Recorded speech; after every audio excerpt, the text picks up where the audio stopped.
ಇವತ್ತು 30ನೇ ತಾರೀಕು ನವೆಂಬರ್ 2025. ನಾನು ಶುಂಠಿ ಹಾಕಿ ಇವತ್ತಿಗೆ 7 ತಿಂಗಳು 25 ದಿನ ಆಗಿದೆ. ಸೊ ನೀವು ನೋಡ್ತಾ ಇರ್ಬೋದು, ನಾನು ಪ್ರತಿ 2 ದಿವಸ ಅಥವಾ 3 ದಿವಸಕ್ಕೊಂದು ಸಲ ನಿಮಗೆ ವೀಡಿಯೋಗಳನ್ನು ಮಾಡಿ ರೆಗ್ಯುಲರಾಗಿ ಅಪ್ಡೇಟ್ ಮಾಡ್ತಾನೇ ಇದ್ದೀನಿ. ಈ ಒಂದು ವಿಡಿಯೋದಲ್ಲಿ ನಿಮಗೆ ನನಗೆ ಬಂದಿರತಕ್ಕಂತಹ ಪ್ರಶ್ನೆಗಳಿಗೆ ಉತ್ತರನ ಕೊಡ್ತಾ ಇರ್ತಕ್ಕಂಥದ್ದು. ಮೊದಲನೇದಾಗಿ ವಾಟರ್ ಮ್ಯಾನೇಜ್ಮೆಂಟ್ ಬಗ್ಗೆ ತುಂಬ ಜನ ಕೇಳಿದ್ದಾರೆ. ಸೊ ಈ ಒಂದು ಸಂದರ್ಭದಲ್ಲಿ ನೀವು ನೀರನ್ನ ಯಾವ ಥರ ಕೊಡಬೇಕು ಅಂತಂದರೆ, ನೋಡ್ತಾ ಇರ್ಬೋದು ನಾನಿವಾಗ ಸ್ಪ್ರಿಂಕ್ಲರ್ನ ಆನ್ ಮಾಡಿದ್ದೀನಿ. ಸೊ ನಾನಿವತ್ತು ಆನ್ ಮಾಡಿರೋ ಕಾರಣ ಏನಂದರೆ, ನಾನು ಇನ್ನು 2 ದಿನ ಬಿಟ್ಟು ಇದಕ್ಕೆ ಅರ್ಥಿಂಗ್ ಅಪ್ ಮಾಡಿಸ್ತಾ ಇದ್ದೀನಿ, ಅಂದರೆ ಮಣ್ಣನ್ನು ಹಾಕಿಸ್ತಾ ಇದ್ದೀನಿ. ಯಾಕೆಂದರೆ ನನಗೆ ಪ್ರೈಸಿನ ಮೇಲೆ ಒಂದು ಎಕ್ಸ್ಪೆಕ್ಟೇಷನ್ಸ್ ಒಂದು ಇರೋದ್ರಿಂದ ನಾನು ಈ ವರ್ಷ ವೆಯ್ಟ್ ಮಾಡ್ತೀನಿ. ಶುಂಠಿನ ಇವಾಗಲೇ ಕಿತ್ಕೊಡೋದಿಲ್ಲ ನಾನು. ಹಾಗಾಗಿ ಮಣ್ಣು ಹಾಕ್ಸಿಡೋದ್ರಿಂದ ನಾನು ಒಂದು 2-3 ಮಂತ್ಸ್ ಆರಾಮಾಗಿ ಶುಂಠಿನ ಕಾಪಾಡ್ಕೋಬೋದು. ಇಫ್ ಇನ್ ಕೇಸ್ ನಾನು ಇವಾಗ ಶುಂಠಿನ ಇವಾಗೇ ಕೊಡೋದಾದರೆ ನಾನು ಮಣ್ಣು ಹಾಕ್ಸ್ತಕ್ಕಂಥ ಅವಶ್ಯಕತೆ ಇಲ್ಲ. ಸೊ ನೀರನ್ನು ನಾನು ಏನು ಹೊಡಿತಾ ಇದ್ದೀನಿ ಅಂದರೆ, ಮಣ್ಣನ್ನು ಹಾಕ್ಸೋದಕ್ಕೆ ನನಗೆ ಮಣ್ಣು ಸಡಿಲ ಆಗಬೇಕು, ಹಾಗಾಗೋಸ್ಕರ ಮಾತ್ರ ನಾನು ನೀರನ್ನ ಸ್ಪ್ರೇ ಕೊಡ್ತಾ ಇರೋದು. ಇವಾಗ ಫುಲ್ ಶಿಫ್ಟ್ ನಾನು ಹೊಡ್ತಾ ಇದ್ದೀನಿ. ಅಂದರೆ ಏನು ಕಂಪ್ಲೀಟ್ ನನಗೆ ಮಣ್ಣು ತೆಗೆಯೋದ್ರಿಂದ ಎಷ್ಟು ಒಂದು ಹದಕ್ಕೆ ಬೇಕೋ ಅಲ್ಲಿ ತನಕ ನಾನು ಕಂಪ್ಲೀಟ್ ನೀರು ಹೊಡಿತೀನಿ. ಸೊ ಇದನ್ನು ಹೊರತುಪಡಿಸಿ ಕೆಲವರು ಏನು ನನಗೆ ಪ್ರಶ್ನೆ ಕೇಳಿದ್ರು ಅಂತಂದರೆ, ವಾಟರ್ ಮ್ಯಾನೇಜ್ಮೆಂಟ್ ಯಾವ ಥರ ಮಾಡಬೇಕು ಅಂತಂದು.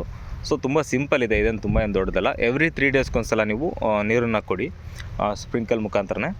ಯಾವ ರೀತಿ ಅಂತಂದರೆ, ಮಡಿಗಳು ನೀವು ಕೈ ಹಾಕಿ ಮೇಲ್ಗಡೆ ಏನಿರುತ್ತಲ್ಲ ಅದು ಯಾವಾಗಲೂ ಒಣಗಿದಂಗೆ ಕಾಣುತ್ತೆ. ಆದರೆ ನೀವು ಮಡಿಗಳಲ್ಲಿ ಈ ಥರ ಕೈ ಆಡಿಸ್ದಾಗ ಇದೇನಿದೆಯಲ್ಲ ಅದು ಒಂದು 2-3 ಇಂಚ್ ಒಳಗಡೆ, ಇವಾಗ ನೋಡಿ ಕಂಪ್ಲೀಟ್ ಡ್ರೈ ಆಗಿದೆ. ಇಲ್ಲೆಲ್ಲ ನಿಮಗೆ ಹಸಿ ತೇವಾಂಶ ಇರಬೇಕು. ಸೊ ಇಲ್ಲಿ ತೇವಾಂಶ ಇಲ್ಲಿ ಸ್ವಲ್ಪ ಇದೆ, ಇದು ಇನ್ನು ನಮಗೆ ತೇವಾಂಶ ಜಾಸ್ತಿ ಕಾಣಬೇಕಿಲ್ಲ. ಆ ಒಂದು ಹದದಲ್ಲಿ ನೀವು ನೀರನ್ನು ನೋಡಿಕೊಂಡು ಕೊಡ್ತಾ ಇರಬೇಕಾಗುತ್ತೆ. ಇದು ವಾಟರ್ ಮ್ಯಾನೇಜ್ಮೆಂಟ್ ಏನು ತುಂಬ ದೊಡ್ಡದೇನಲ್ಲ, ತುಂಬ ಸಿಂಪಲ್ಲು. ಏನೆಲ್ಲ ರೈತರುಗಳಿದ್ದೀರ ಇವ್ರಿಗೆ ಗೊತ್ತಿರುತ್ತೆ. ಹೊಸದಾಗಿ ಏನು ಮಾಡ್ತಾ ಇರ್ತಾರೆ, ಇವಾಗ ಬೇರೆ ಒಂದು ಸೆಕ್ಟರಿಂದ ಬಂದುಬಿಟ್ಟು ಬಿಸ್ನೆಸ್ ಸೆಕ್ಟರ್ ಇರುತ್ತೆ, ಅಥವಾ ಅಫಿಷಿಯಲ್ಸ್ ಇರ್ತಾರೆ, ಅಥವಾ ಕೆಲವರು ಫ್ರೀ ಟೈಮಲ್ಲಿ ಮಾಡಬೇಕು ಅಂತ ಮಾಡಿರ್ತಿಲ್ಲ, ನಿಮಗೆ ಅಷ್ಟೊಂದು ಐಡಿಯಾ ಇರ್ತಿಲ್ಲ. ಆ ಒಂದು ಕಾರಣಕ್ಕೆ ಹೇಳ್ತಾ ಇರೋದು. ನೀವು ಕೇಳಿರ್ತಕ್ಕಂಥ ಪ್ರಶ್ನೆಗೆ ನಾನು ಹೇಳ್ತಾ ಇರೋದು. ಇವಾಗ ನೋಡಿ ಇದೇನಿದೆಲ್ಲ ಮಣ್ಣು ಇದೆಲ್ಲ ಒಣಗಿದೆ. ಸೊ ಹಾಗಾಗಿ ನಿಮಗೆ ಏನು ಹೇಳ್ತಾ ಇರೋದಂದರೆ, ಎವ್ರಿ 3 ಡೇಸ್ಗೊಂದ್ಸಲ ನೀವು ನೀರನ್ನ ಸ್ಪ್ರೇ ಕೊಟ್ಟರೆ ಆಯಿತು. ಒಂದು 1 ಅವರ್ ಅಥವಾ 2 ಅವರ್ ಸ್ಪ್ರೇ ಕೊಟ್ಬಿಟ್ರೆ ಆಗೋಗುತ್ತೆ, ಅದೇನು ದೊಡ್ಡದಲ್ಲ. ಸೊ ಇದಾದಮೇಲೆ ಇನ್ನು ಕೆಲವ್ರು ಏನು ಕೇಳಿದ್ದಾರೆ ಅಂದರೆ, ಬೆಲ್ಲದ ರೋಗ ಯಾವ ಥರ ಅಟ್ಯಾಕ್ ಆಗುತ್ತೆ, ಅದಕ್ಕೆ ಏನಾದರೂ ಔಷಧಿ ಮಾಡಬೇಕಂತೆಲ್ಲ ಕೇಳಿದ್ದಾರೆ. ಸೊ ಬೆಲ್ಲದ ರೋಗ ಬಂದುಬಿಟ್ಟು ನಿಮಗೆ ಕಿತ್ತ ಮೇಲೇ ಗೊತ್ತಾಗೋದು, ಒಳಗಡೆ ಇದ್ದಾಗ ಗೊತ್ತಾಗೋದಿಲ್ಲ. ಯಾಕೆ ಅಂತಂದರೆ, ನಾವು ಪ್ರತಿಯೊಂದು ಬೀಜನೂ ಕೂಡ ಕಿತ್ತು ನೋಡಿ ಸರಿ ಮಾಡೋಕ್ಕಾಗೋದಿಲ್ಲ. ಇಫ್ ಇನ್ ಕೇಸ್ ನಿಮಗೆ ಆ ಥರ ಏನಾದರೂ ಡೌಟ್ ಇತ್ತು, ಸರಿ ಇಲ್ಲ ಅಂದರೆ ಕೆಲವು ಕಡೆ ಸ್ಯಾಂಪಲ್ ಟೆಸ್ಟ್ ತೆಗೆದು ನೋಡಿ ಚೆಕ್ ಮಾಡ್ಬೋದು. ಏನಂತಂದರೆ, ನಾನು ಲಾಸ್ಟ್ ವೀಡಿಯೋದಲ್ಲಿ ಕೂಡ ನಿಮಗೆ ಹೇಳಿದ್ದೆ, ಶುಂಠಿಯ ಬೀಜನ ನಾವು ತೊಗೊಂಬಿಟ್ಟು ಅದನ್ನು ಕತ್ತರಿಸಿ ಚಾಕುವಿನಿಂದ ನೋಡಿದಾಗ ಅದರಲ್ಲಿ ಒಂದು ಸ್ಮೆಲ್ ಏನಿದೆಯಲ್ಲ, ಅದು ಕೆಟ್ಟೋಗಿರೋ ಥರ ಸ್ಮೆಲ್ ಬರುತ್ತೆ, ನಿಮಗೆ ಕೊಳೆತ ರೀತಿ ಸ್ಮೆಲ್ ಬರುತ್ತೆ. ಅದು ನಿಮಗೆ ಬೆಲ್ಲದ ರೋಗ. ಹಾಗೆ ಅದರ ಸುತ್ತಲೂ ಏನಿರುತ್ತಲ್ಲ, ಶುಂಠಿಯ ಸುತ್ತಲೂ ಅದರಲ್ಲಿ ನಿಮಗೆ ಬೆಲ್ಲದ ರೀತಿ ಕಾಣ್ತಾ ಇರುತ್ತೆ. ಅಂದರೆ ಆ ಒಂದು ಡಾರ್ಕ್ ಕಲರಲ್ಲಿ ನಿಮಗೆ ಕಾಣಿಸ್ತಾ ಇರುತ್ತೆ ಶುಂಠಿ ಕತ್ತರಿಸಿದಾಗ.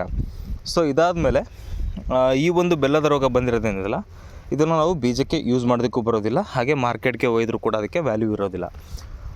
ಹಾಗಾಗಿ ನೋಡಿಕೊಂಡು ಬೆಲ್ಲದ ರೋಗ ಏನಾರು ಇದ್ದರೆ ನೀವು ಅದನ್ನು ಇಡೋದಕ್ಕೆ ಬರೋದಿಲ್ಲ, ಆದಷ್ಟು ಬೇಗ ಕಿತ್ತು ಕೊಡಬೇಕಾಗತ್ತೆ ಒಂದು. ಇದಾದಮೇಲೆ ಮತ್ತೊಬ್ರು ಏನು ಕೇಳಿದ್ರು ಅಂದರೆ, ಈ ವರ್ಷ ನಾನೇನು ತೋರಿಸ್ತಿದ್ದೀನಲ್ಲ ಈ ಒಂದು ಫೀಲ್ಡಿಂದು ಬೀಜ ನಿಮಗೆ ಉಪಯುಕ್ತ ಇಲ್ಲ ಅಂತ ಹೇಳಿದರು.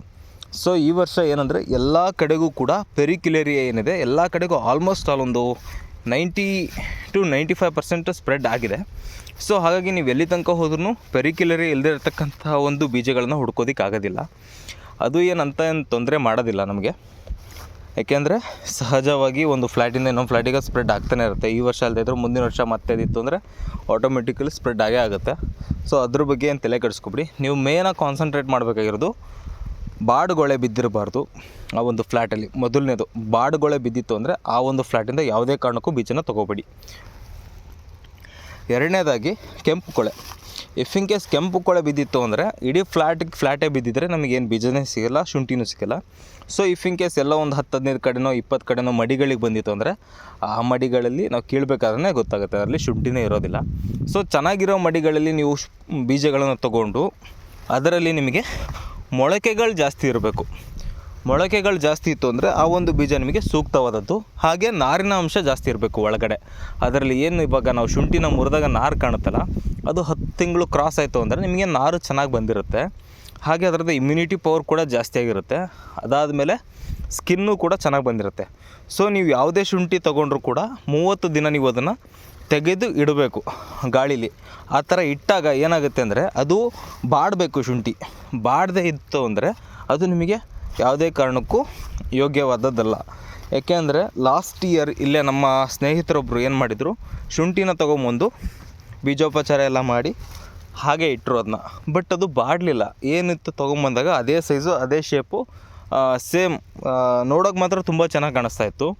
ಬಟ್ ಅದನ್ನು ಅವರು ಯಾವಾಗ ಬಿತ್ತನೆ ಮಾಡಿದರು, ಬಿತ್ತನೆ ಮಾಡಿ 1 ತಿಂಗಳು 2 ತಿಂಗಳಲ್ಲಿ ಗಿಡಗಳು ಸಹ ಬಂದು ತನ್ನಷ್ಟಕ್ಕೆ ತಾನೇ ಗಿಡಗಳು ಬಾಡಿ ಬೀಳೋದಕ್ಕೆ ಶುರುವಾಯಿತು. ಸೊ ಬೀಜ ನೋಡಿದರೆ ಭೂಮಿ ಒಳಗಡೆ ಚೆನ್ನಾಗೇ ಇತ್ತು, ಆದರೆ ಗಿಡಗಳು ಮಾತ್ರ ಬಾಡಿ ಬೀಳ್ತಾಯಿದ್ವು. ಸೊ ನಮಗೆ ಡೌಟ್ ಬಂದು ಬೀಜ ತೆಗೆದು ಪರೀಕ್ಷೆ ಮಾಡಿ ನೋಡಿದಾಗ ನಾರಿನಂಶ ಇದ್ದಿಲ್ಲ ಅದರಲ್ಲಿ.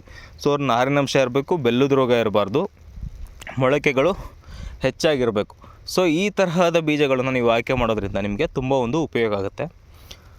ಸೊ ಇದಾದ ಮೇಲೆ ಆ್ಯಸ್ ಯೂಶುವಲ್ ನಾನು ಪ್ರತಿ ಸಲ ಹೇಳಿದ ಥರ ನೀವು ಬೀಜೋಪಚಾರ ಮಾಡಬೇಕಾದ್ರೆ ಏನಿದೆಯಲ್ಲ, ಬಾಡುಗೊಳೆ, ಕೆಂಪುಗೊಳೆ, ಇವಕ್ಕೆಲ್ಲ ಬೇಕಾಗಿರ್ತಕ್ಕಂಥ ಔಷಧಿಗಳನ್ನು ನಾವು ಬೀಜೋಪಚಾರ ಮಾಡಿ ಹಾಕ್ತಾ ಹೋಗ್ತೀವಿ. ಸೊ ಇದಿಷ್ಟೇ. ಇದರಲ್ಲಿ ಮತ್ತೆ ಬೇರೆ ಏನು ಹುಡುಕ್ತಕ್ಕಂತಹದ್ದೇನಿಲ್ಲ. ನಿಮ್ಮ ಫ್ಲ್ಯಾಟ್ನಲ್ಲೇ ಬೀಜಗಳು ಚೆನ್ನಾಗಿರೋವನ್ನ ತಗೊಂಡು ನೀವು ಯೂಸ್ ಮಾಡ್ಬೋದು. ಇದಾದಮೇಲೆ ನೆಕ್ಸ್ಟ್ ಏನಂತಂದರೆ, ಈ ವರ್ಷದ ರೇಟ್ ಏನಿದೆಯಲ್ಲ, ರೇಟ್ ಆ್ಯಕ್ಚುಲಿ ಅತ್ಯುತ್ತಮವಾಗಿ ಮೇಲೆ ಏರುಗತಿಯಲ್ಲಿ ಏರ್ತಾ ಇದೆ. ಸೊ ಯಾವೊಬ್ಬ ರೈತ ಕೂಡ ಕೆಳಗಿಳಿಬೇಕು ಅಂತ ಯೋಚನೆ ಮಾಡ್ತಿಲ್ಲ.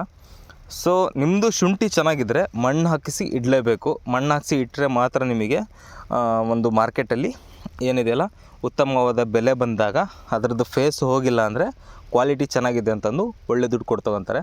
ಯಾವಾಗ ನಿಮಗೆ ಕ್ವಾಲಿಟಿ ಕನ್ಸಿಡರ್ ಮಾಡ್ತಾರೆ ಅಂತಂದರೆ, ಇವಾಗ ಒಂದು ಸ್ಯಾಂಪಲ್ ತೋರಿಸ್ತೀನಿ ನೋಡಿ. ಸೊ ಇವಾಗ ಇದು ನಮ್ಮದು ಶುಂಠಿ ಏನಿದೆಯಲ್ಲ, ನೋಡ್ತಾ ಇದ್ದೀರಾ ನೀವು ಇದನ್ನು. ಸೊ ಇದೇನಿದೆಯಲ್ಲ ಶುಂಠಿಯ ಮುಖ, ಇದು ಸೂರ್ಯನ ಬಿಸಿಲಿಗೆ ಏನಾಗುತ್ತೆ, ಬಸ್ಟ್ ಆಗುತ್ತೆ, ಒಡೆದು ಹೋಗುತ್ತೆ. ಸೊ ಅದು ಹೊಡಿಬಾರ್ದು ಅಂತಂದರೆ ಏನು ಮಾಡಬೇಕು, ನಾವು ಇದ್ರ ಮೇಲೆ ಮಣ್ಣನ್ನು ಕ್ಲೀನಾಗಿ ಈ ಥರ ಕವರಪ್ ಮಾಡಬೇಕು. ಸೊ ಇದಕ್ಕೋಸ್ಕರ ನಾನಿವಾಗ ನೀರನ್ನು ಹೊಡಿತಾ ಇದ್ದೀನಿ, ಜೆಟ್ ಮುಖಾಂತರ ನೀರನ್ನು ಹೊಡೆದು ಕಂಪ್ಲೀಟ್ ಅದು ಯಾವಾಗ ಎಲ್ಲ ಮಣ್ಣೆಲ್ಲ ತುಂಬ ಒಂದು ಹದಕ್ಕೆ ಬರುತ್ತೆ, ಆವಾಗ ನಾವು ಇಲ್ಲಿ ಲೇಬರ್ಗಳನ್ನ ಕರೆಸ್ಕೊಂಬಿಟ್ಟು ಅದಕ್ಕೆ ನಾನು ಅರ್ಥಿಂಗ್ ಅಪ್ ಮಾಡಿಸ್ತೀನಿ. ಅರ್ಥಿಂಗ್ ಅಪ್ ಮಾಡಿಸೋದಕ್ಕೆ ನಿಮಗೆ ಗಿಡಗಳು ಬೀಳಲೇಬೇಕು ಅಂತ ಏನಿಲ್ಲ. ಈ ಥರ ಈ ಒಂದು ಗಿಡಗಳನ್ನು ಮಡಚಿ ಇದರ ಮೇಲೆ ನಾವು ಮಣ್ಣನ್ನು ಹಾಕ್ತಾ ಹೋಗ್ತೀವಿ. ಸೊ ಈ ಥರ ಮಾಡೋದ್ರಿಂದ ನಿಮಗೆ ಒಂದು 2-3 ಮಂತ್ಸ್ ನೀವು ವೆಯ್ಟ್ ಮಾಡ್ಬೋದು. ಇದಾದಮೇಲೆ ನಿಮಗೇನು ಹೇಳ್ತೀನಿ ಅಂದರೆ, ಮಾರ್ಚ್ ಏಪ್ರಿಲ್ ತನಕ ನೀವು ವೆಯ್ಟ್ ಮಾಡೋಕ್ಕೋಗ್ಬೇಡಿ, ಈಲ್ಡ್ ಕೂಡ ಲಾಸ್ ಆಗುತ್ತೆ ಮಣ್ಣಿನೊಳಗಡೆ. ಸೊ ಜನವರಿ ಫೆಬ್ರವರಿ ಮಾರ್ಚ್ ಒಳಗೆ ಮಾತ್ರ ಇದನ್ನು ಮಾಡಿ. ಅದಾದಮೇಲೆ ಇಟ್ಟರೆ ನೀವು ಈಲ್ಡ್ ಏನಿದೆಯಲ್ಲ ಒಂದು 20-30% ನಿಮಗೆ ಈಲ್ಡ್ ಲಾಸ್ ಆಗೇ ಆಗುತ್ತೆ. ಒಂದು ಸೂರ್ಯನ ಬಿಸಿಲಿಗೆ, ಇನ್ನೊಂದು ಹುಳುಗಳು ತಿಂತವೆ, ಮೂರನೇದು ಬಂದುಬಿಟ್ಟು ನಿಮಗೆ ಏನಂತಂದರೆ ಟೋಟಲ್ ಓವರಾಲ್ ನಿಮಗೆ ಏನಿರುತ್ತಲ್ಲ, ಇವಾಗ ಒಂದು 300 ಚೀಲ ಬರ್ತಕ್ಕಂತಹದ್ದು ಒಂದು 100